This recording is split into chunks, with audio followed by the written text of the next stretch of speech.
Coucou les filles, bienvenue dans une nouvelle vidéo. Aujourd'hui je vais répondre à vos questions par rapport à la stimulation ovarienne, notre histoire à Tib et moi. Je vais répondre donc aux questions que vous m'avez posées sur Insta.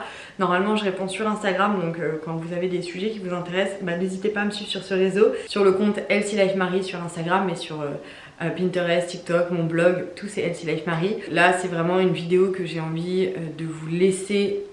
Voilà, vous allez pouvoir regarder quand vous voulez, et en plus de ça, pour les personnes qui sont nouvelles abonnées, et bien voilà, vous aurez toujours les réponses à disposition. Donc voilà, c'est parti, je vais vous raconter notre histoire de manière chronologique et ensuite je vais piocher dans les questions.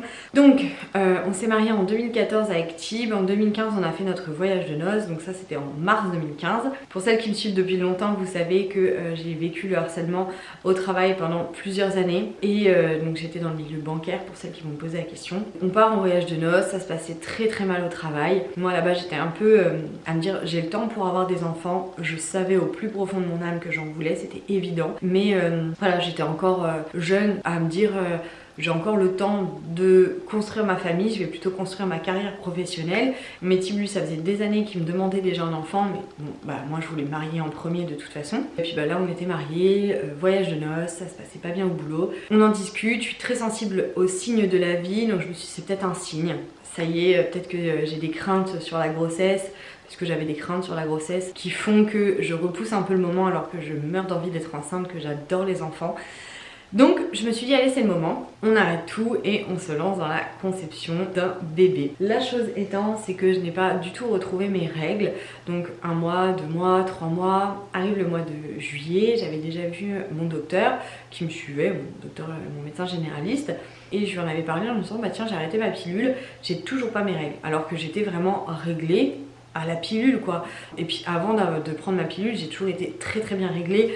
Bon, j'ai commencé un peu à me poser des questions en me disant ok, bizarre quand même, je vis le harcèlement, je suis sous antidépresseur, qu'est-ce qui se passe? Bon, forcément on a toujours un peu peur que le psychique joue sur tout ça. On a aussi peur de se dire peut-être que j'ai vraiment un problème qui est autre et qui est sur le côté reproduction. Bref, je suis pas quelqu'un qui reste très longtemps avec des questions, j'aime aller de l'avant, j'aime trouver des solutions. J'ai fait de l'hypnose pour voir un petit peu si ça pouvait être ça qui pouvait jouer ou pas.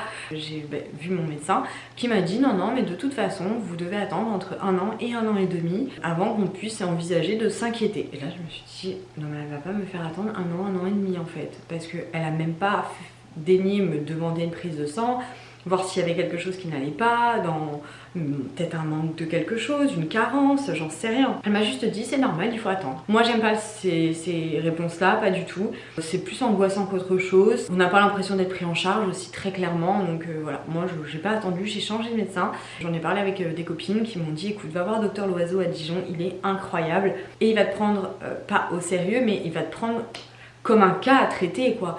Il va faire les prises de sang, s'il n'y a rien dans ta prise de sang etc, il va te dire bah il n'y a rien, on a fait tel examen, faut attendre. Il y avait un réel suivi avec le docteur Loiseau. Donc je prends rendez-vous et effectivement docteur Loiseau regarde avec une écho. Et déjà il a commencé à détecter un peu, de se dire bon ok il y a des follicules, normalement vous êtes censé avoir vos règles.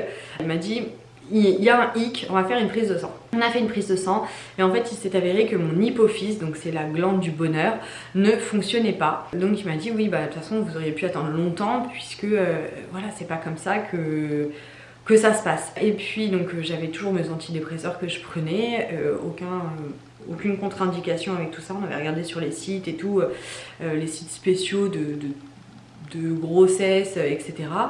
Bref, vert pour le tout. Et puis du coup il me dit bon, on va commencer avec Clomid et Dufaston.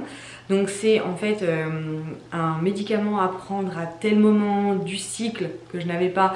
Donc du coup on pouvait prendre quand on voulait. Et à partir de 10 jours après la dernière prise, exactement je me rappelle plus comment c'était, mais voilà je devais prendre Clomid. On a fait ça le mois d'août, le mois de septembre. Ça n'a pas fonctionné, j'ai eu aucune réaction.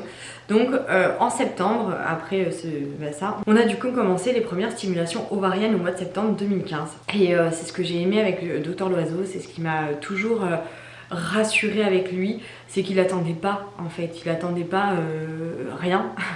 Il prenait les devants, il faisait les examens, on se sentait vraiment prise en charge, écouter et être quelqu'un qui était humain avec ses craintes, ces angoisses de femme, de se dire mais est-ce que je pourrais un jour donner la vie. Voilà, il s'est pas dit je vais la laisser en galère pendant 1 an et demi à flipper. Il a vraiment pris en charge les choses et puis il a eu raison clairement. Donc on a commencé la stimulation ovarienne de cette façon-là, juste une absence de règles si je puis dire, avec quelque chose qui était détecté lors des échos, où on se disait attends, c'est censé fonctionner, donc pourquoi ça fonctionne pas, il lui faut de l'aide. Donc c'est pour ça que j'ai eu en gros ce qu'on appelle l'aide médicalisée, la stimulation ovarienne. On a commencé et je reprends toujours ces termes qui étaient complètement exacts, c'est de la petite cuisine. C'est-à-dire que la stimulation ovarienne, c'est pas une science entre guillemets exacte, c'est une science exacte pour le gynéco qui sait comment s'y prendre, mais chaque corps de la femme est différent, chaque réaction, chaque façon de fonctionner, chaque métabolisme. Donc il peut pas arriver en disant voilà le protocole c'est tant, machin.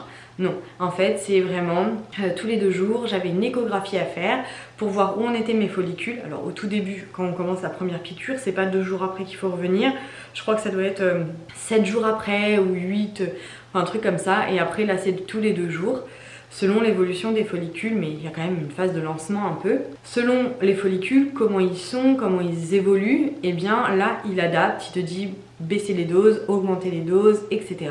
Le but étant c'est d'avoir 1 voire 2 ou 3 follicules qui sont de taille mature pour lancer une ovulation. S'il y en a trop, on lance pas une ovulation parce que ça peut être problématique. Alors je ne sais plus exactement le pourquoi du comment, mais ça peut être problématique d'avoir trop de follicules qui sont matures. Donc il faut qu'il y en ait quelques-uns qui aient la bonne taille, qui se ratatinent pas. Enfin bref, c'est tout un truc jusqu'à temps d'avoir le bon dosage que l'on va faire, que le corps va accepter, etc.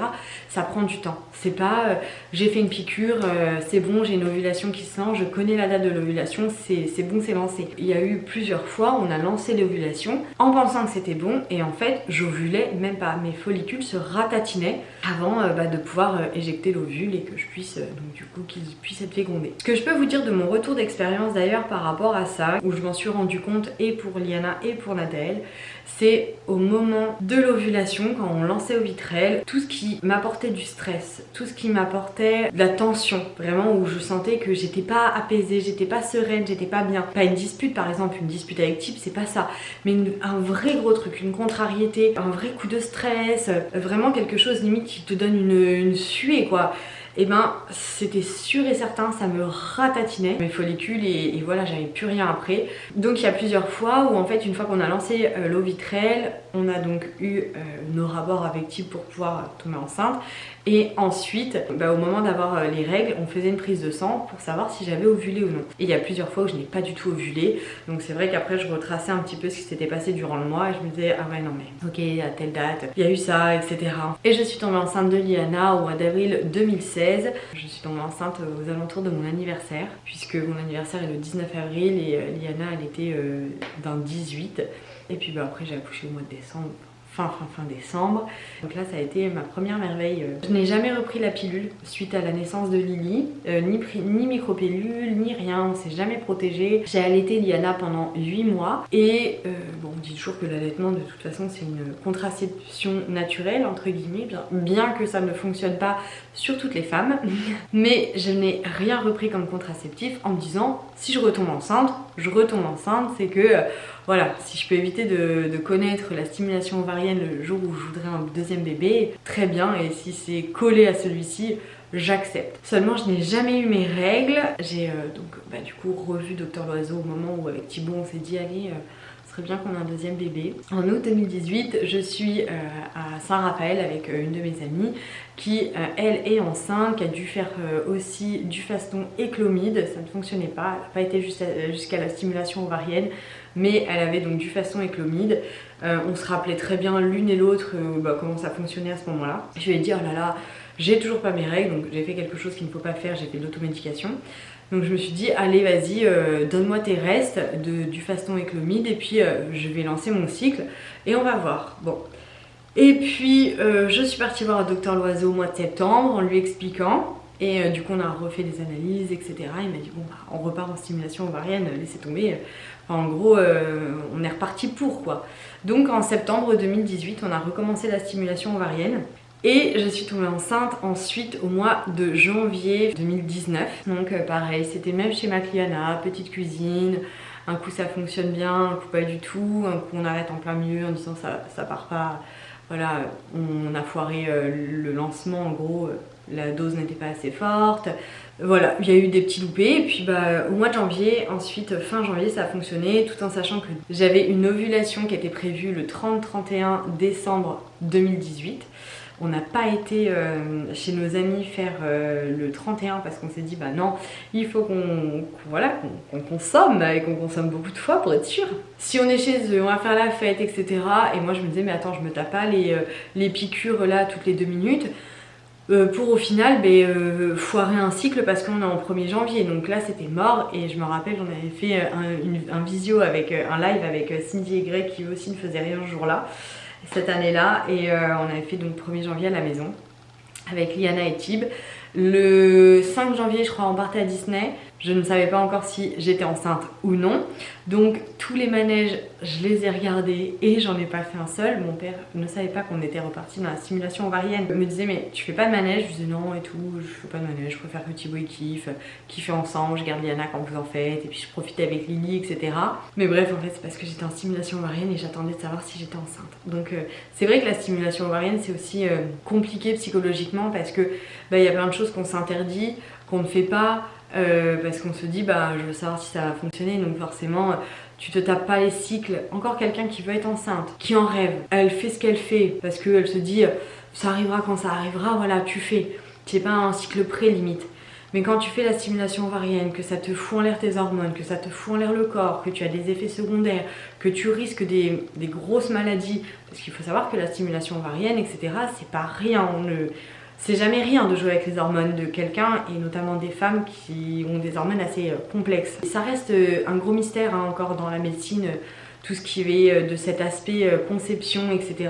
Ça reste un gros mystère en médecine. Donc la stimulation ovarienne, comme c'est pas naturel, on n'a pas envie de jouer avec le fait d'avoir un enfant.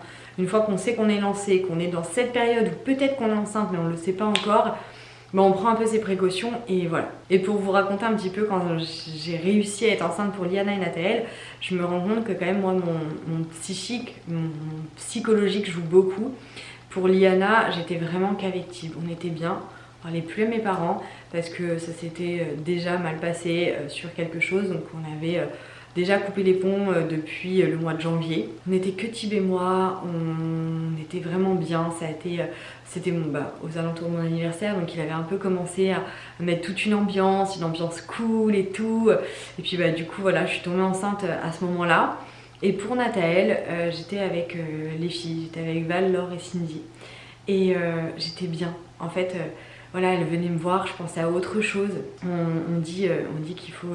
souvent on tombe enceinte en voyage et ça me choque pas. Je pensais à autre chose, on était dans le boulot, les copines qu'on était en train de lancer, on passait un bon week-end. Je rentrais, normalement je devais dormir avec elle à l'hôtel. Passer vraiment tout le week-end avec les filles. Thibaut devait venir avec Lily pour que je puisse voir mon bébé, qui était Liana, qui je considère toujours comme un bébé même à 5 ans. Mais en soi, je devais pas rentrer dormir avec Tib. Je devais vraiment rester à l'hôtel avec Val et dormir dans la même chambre. Et en fait, il s'est avéré qu'elles arrivaient le vendredi. Le vendredi, j'ai eu une écho et le gynéco m'a dit ça y est, on lance en vitrelle ce soir. Et je lui ai dit mais non, pas ce soir. Et il m'a dit si c'est ce soir. Et j'ai dit ok, j'avais un week-end de prévu avec mes copines, pas de week-end de prévu. Mais du coup c'était vraiment... Je rentrais tard, je réveillais Tib, on faisait l'amour. Le lendemain matin avant de partir on faisait l'amour. Je me souviens on avait même mis la patte patrouille à Liana. Elle était tellement petite que c'était en plus un truc qu'on ne fait pas quoi. Et donc j'avais dit là on n'a pas le choix et tout. Hop, on faisait l'amour avant que je reparte voir les filles. Le soir pareil, j'essayais de pas rentrer trop tard pour pas qu'ils soient éclatés de sommeil. Et en fait je me souviens avec les filles on en parlait et je m'étais mise à pleurer sur le lit en me disant putain mais je connaîtrai jamais en fait cette surprise d'être enceinte naturellement. Et j'avais peur, j'en avais marre. J'étais vraiment... la deuxième stimulation ovarienne j'ai trouvé plus dure que la première. Je pense que c'est parce que tu te dis, comme on le dit tout le temps, tu devrais reprendre une contraception parce que tu sais, souvent on galère pour le premier, le deuxième il vient tout de suite. Et le deuxième il n'est pas venu tout de suite, donc du coup tu es là et tu te dis c'est toujours pas mon tour de vivre ça naturellement. Puis vraiment c'est épuisant. Les stimulations ovariennes, c'est pas le fait d'aller tous les 48 heures chez le gynéco et le stress de se dire est-ce que c'est bon, est-ce qu'il va m'annoncer que ça continue bien, est-ce qu'il va me dire que ça s'est ratatiné. C'est vraiment de jouer avec les hormones. C'est vraiment ça, c'est le corps qui a les hormones qui vont de tous les côtés. Un coup tu lui envoies une grosse dose, un coup une plus petite, et puis voilà. Et puis en fait vraiment, moi ça me détraquait le corps, je grossissais, et puis d'un coup j'avais mes règles et je perdais tout, et puis d'un coup non. Et puis pour Nathalie ça a été encore différent que de Liana. Tant pour Liana j'avais les antidépresseurs, tant pour Nathalie je les avais pas, parce que je les ai arrêtés du coup aux alentours, enfin après la naissance de Liana, je les ai jamais repris. Touche ma tête que je n'ai pas à les reprendre un jour, mais voilà. C'était quand même 2 conceptions d'enfants différents, puisque un sous antidépresseur, un autre sans. C'est comme ça que ça s'est passé pour nous. Il y a des choses qu'on me demande par rapport à la stimulation ovarienne. Ce que je peux vous dire un petit peu, que j'ai pu remarquer, et qui sont mine de rien importantes. Quand vous faites les piqûres, c'est vraiment d'être aux mêmes heures, d'être un peu posé aussi, d'être un peu sereine, calme. Ne le faites pas en précipité, ne le faites pas... Après peut-être que ça peut marcher chez certaines, bien évidemment, et encore une fois on n'est pas toutes pareilles. Mais moi c'est ce que j'ai remarqué, vraiment le côté de pas être dans le speed, d'être posé, d'attendre un peu une fois que la piqûre est faite. Pas de lever le pied sur tout le mois de la stimulation ovarienne, hein, c'est pas ça. Si ça dure 2 ans la stimulation ovarienne, tu peux pas arrêter de vivre entre guillemets, d'arrêter d'avoir des émotions pendant 2 ans. Mais essayez un peu de se mettre dans une certaine phase, essayez aussi d'enlever tous les éléments un peu nocifs, néfastes de votre vie, les personnes qui vous pompent de l'énergie inutilement. Avoir un enfant, concevoir un enfant, créer un enfant, ça reste aussi beaucoup de l'aspect psychologique et le bien-être. Je vais répondre un petit peu à vos questions. Donc qu'est-ce qui est le plus dur dans la stimulation ovarienne? Selon moi, selon mes expériences, c'était vraiment le corps. Le corps qui pétait les plombs. Autant les excès de fatigue, les excès d'humeur, les excès de kilos, parce que du coup on stocke énormément, on prend du poids alors qu'on ne change pas son alimentation, et les déceptions. Moi je me revois mais péter les plombs, tu stresses, tu fais des rêves avant d'avoir la date en fait où tu sais que c'est soit t'as tes règles, soit t'es enceinte. Tu stresses, tu en fais des cauchemars, tu rêves que t'es enceinte, tu rêves que tu le perds, tu rêves que tu n'y arrives pas, tu rêves que t'as un bébé, ça te prend vraiment, psychologiquement c'est très dur quand même. Hein. Et puis tu achètes des tests précoces, parce que faut pas croire, tu attends pas le jour, tu achètes les tests précoces pour te dire bon je veux déjà savoir. Et je me rappelle une fois j'étais tellement à bout de nerfs. Thibaut va vite m'acheter un test à la pharmacie en rentrant de sa tournée. Il arrive, à peine arrivé, je prends le test, je veux faire pipi dessus, le test tombe dans les chiottes, je pleure, mais je pleure de me dire putain mais non quoi, enfin bref. Et puis tu psychotes en fait, mais dans le sens tu psychotes pas de peur, tu psychotes de j'ai quelque chose. Tu te touches les seins toutes les 2 minutes, tu te dis ah j'ai mal au sein. Et puis après tu as un truc et un autre chose qui te dit hey, je suis peut-être enceinte cette fois, je pense qu'il y a des symptômes et tout. Alors que non, c'est ton cerveau qui te joue des tours. C'est vraiment tout ce qui va jouer sur le corps et l'esprit qui est dur. Je trouve. J'ai une question sur ma 3e grossesse. Est-ce que je suis tombée enceinte naturellement? Complètement. Parce que on se protégeait, on mettait des préservatifs avec Thibaut. Mais voilà, il faut que je vous raconte comment je suis tombée enceinte sur cette 3e grossesse, les erreurs de datation, ce qui s'est passé, etc. Mais j'y reviendrai dans une vidéo à part. Alors, ils disent que c'est chimique, qu'il y a beaucoup de risques de fausses couches. Et j'ai une question aussi, c'est as-tu déjà fait une fausse couche? Si oui, combien? Donc je vais répondre à ces 2 questions en même temps. Je ne sais pas s'il y a beaucoup de risques de fausses couches quand on fait la stimulation ovarienne. Je sais qu'en règle générale, toutes les femmes, avant d'être enceinte et d'avoir son bébé, font des fausses couches dans leur vie. La chose étant, c'est qu'avec la stimulation ovarienne, comme on sait exactement quand est-ce qu'on a ovulé, qu'on sait exactement quand est-ce qu'on doit avoir ses règles, etc., mais du coup on est beaucoup plus alerte des signes du test qu'on dégaine au moindre jour qu'il faut, et donc on sait tout de suite en fait si on est enceinte. Tandis qu'une femme qui, comme par exemple moi, cette 3e grossesse, on n'y attend pas, on fait pas gaffe, etc. etc. Des fois on arrive et puis on se dit putain ça fait 1 semaine que j'ai pas mes règles, et là on commence à se poser des questions. Des fois il y en a qui se disent j'ai pas mes règles pendant 2 semaines, ça m'arrive, des fois je suis décalée, j'ai eu un peu de travers ce mois-ci, voilà ça me décale, bon. Et en fait le problème c'est que avec la stimulation ovarienne on est en alerte sur cette date là, donc on va le savoir le jour même qu'on est enceinte, si on l'est. Puis bah, la vie fait qu'il y a beaucoup de fausses couches en fait en général. Une femme a beaucoup de fausses couches dans sa vie et en fait et ben, le problème c'est que si t'as une fausse couche 3 semaines après, il y a des femmes qui l'auraient même pas su parce qu'elles se seraient même pas rendues compte qu'elles avaient un retard de règles. Donc en fait c'est ça. Moi le médecin me l'avait toujours dit que on vit toutes des fausses couches, vraiment. Est-ce que moi j'en ai eu? Alors je n'ai pas connaissance d'avoir perdu un bébé de fausse couche. Mes tests quand ils ont été positifs, j'ai eu un enfant. J'ai eu Liana, j'ai eu Nathaël. Je n'ai pas eu de tests positifs qui ensuite ont généré voilà, une perte de sang et un faux départ. C'est un peu délicat, j'aime pas trop parler de ça comme je suis enceinte et j'ai pas encore mon 3e avec moi, mais bref. Je suis convaincue de 2 fois où ça a pris et où je n'ai pas eu mon test positif et que ça a flanché avant en fait de pouvoir m'annoncer un positif parce que déjà je faisais des tests précoces. Donc je pense, mais je n'ai pas la certitude à cette réponse. Alors est-ce que Tib avait des soucis? Alors du coup, au moment où on devait faire un spermographe à Tib, qu'on était du coup un peu aux portes de passer en FIV, pour Liana et pour Nathaël, parce que c'est pareil à Dijon en tout cas, ils sont vraiment hyper humains, hyper présents. Je dis pas que dans les autres régions c'est pas comme ça et dans les autres hôpitaux, les autres cliniques, les autres cabinets de gynéco. Je parle de mon cas avec mon gynéco qui est vraiment incroyable. Et donc en fait au moment où Tib devait faire un spermographe, je suis tombée enceinte. Tout simplement. Donc voilà, mais on savait que ça venait de moi en fait. On le voyait aux échos, on n'avait pas besoin réellement de faire des choses à Thibaut, puisque on voyait mes follicules, on voyait qu'ils se ratatinaient, on voyait qu'il y en avait mais que j'avais pas mes règles, etc. On savait que mon hypophyse ne fonctionnait pas avec les prises de sang. En soi, j'avais largement de quoi laisser tranquille Tib, même s'il était complètement ouvert au fait de devoir faire quelque chose. Alors comment je gardais espoir? Je pense que j'ai espoir en la vie. Je suis quelqu'un qui est comme ça, très positif, très optimiste. J'ai beaucoup pleuré, ça je vous le cache pas, j'ai énormément pleuré.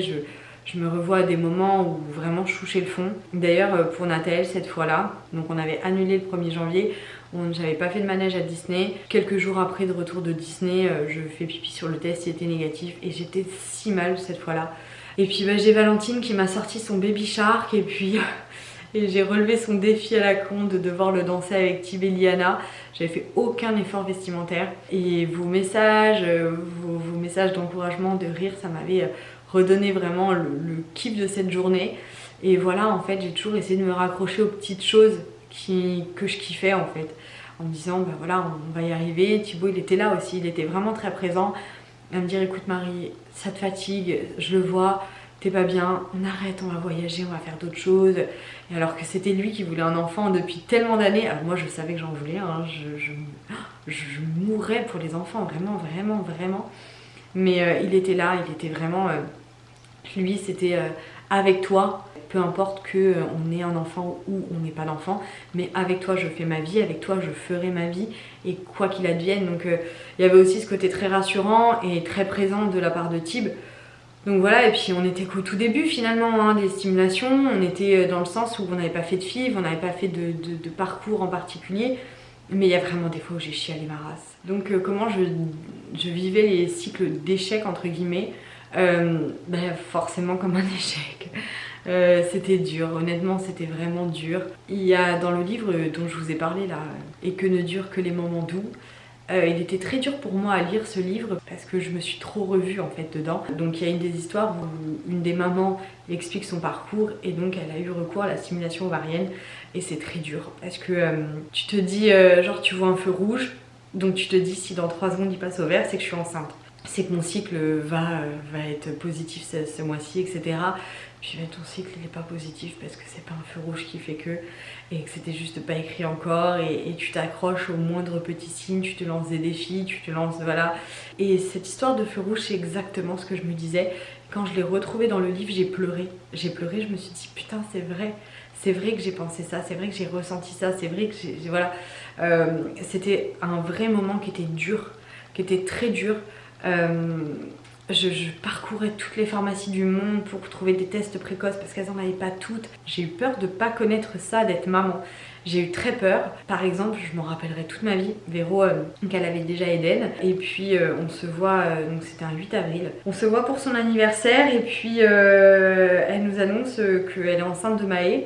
Et seulement c'était pas du tout voulu, c'était pas du tout prévu. J'étais trop contente, j'ai pleuré de joie pour ma meilleure amie quand elle me l'a dit et tout.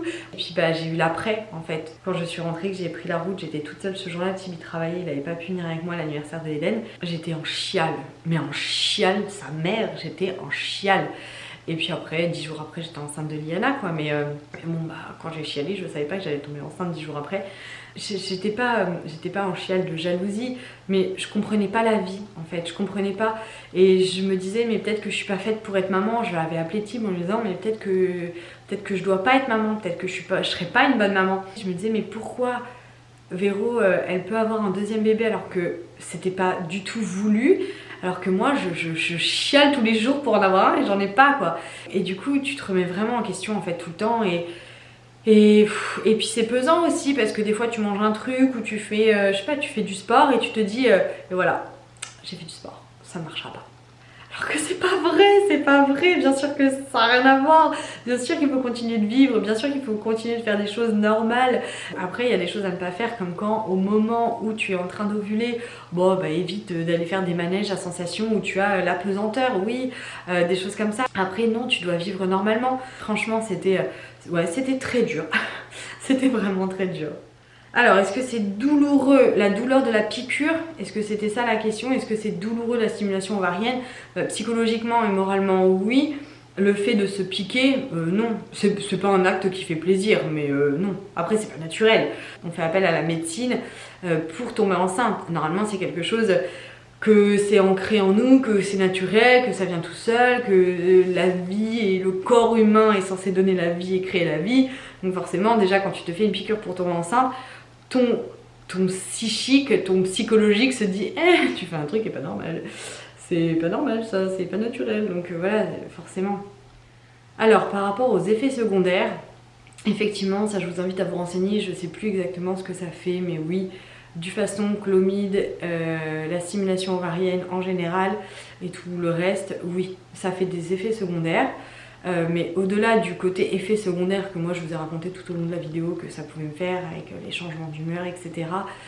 C'est surtout les maladies que ça déclenche. Oui, ça peut déclencher de très graves maladies qui ensuite peuvent être des maladies que tu peux avoir à vie, telles que la sclérose en plaques. C'est pour ça qu'on s'était toujours dit si un jour on a un troisième enfant, on ne refera jamais de traitement ovarien parce qu'on a déjà la chance d'avoir 2 enfants. En plus, on a un garçon et une fille, donc voilà, pour nous, on aurait eu 2 filles, 2 garçons, qu'on aurait été hyper heureuses. D'ailleurs, c'est pour ça que je n'ai jamais été, j'ai jamais fait de gender reveal où j'apprends le sexe devant les gens parce que je n'ai jamais rien eu à faire du sexe de mes enfants. Je voulais juste un enfant en bonne santé et c'était tout ce que je demandais. Et donc, on s'était toujours dit, on ne refera jamais de stimulation ovarienne. Jamais.